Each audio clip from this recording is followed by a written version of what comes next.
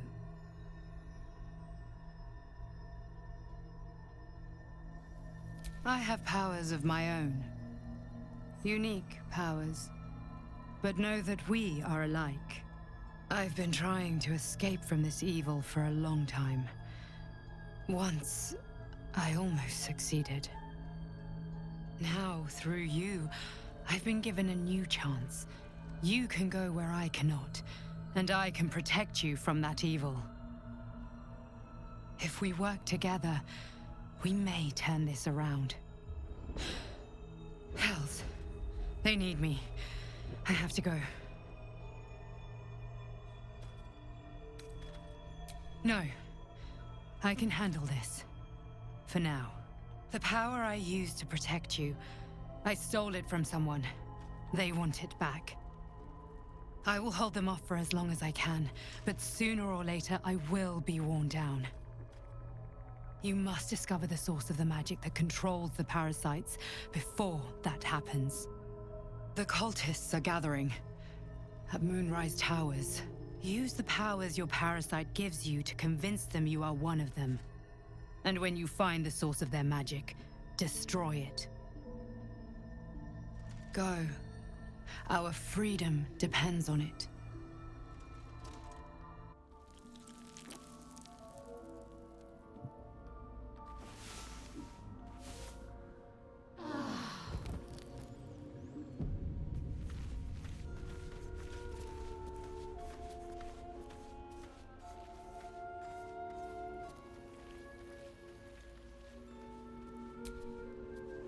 Another dream. Another order from that dubious visitor.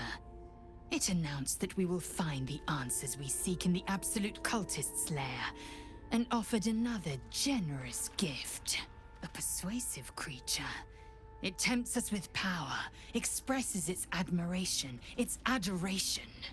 Avert your eyes whenever it appears, and do not avail yourself of this new power, no matter how alluring. You've no idea what damage it could do to us, how far into illithid madness it could drag us.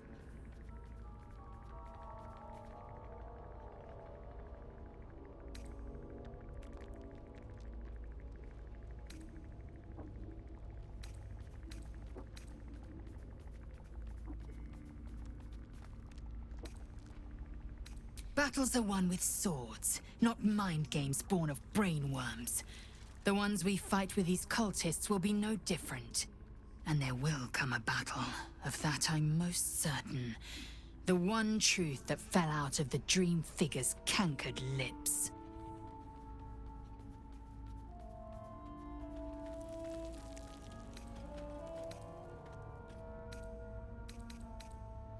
It is a certainty. I had assumed our parasites served a Geich Elder. But I believe they serve a greater master still.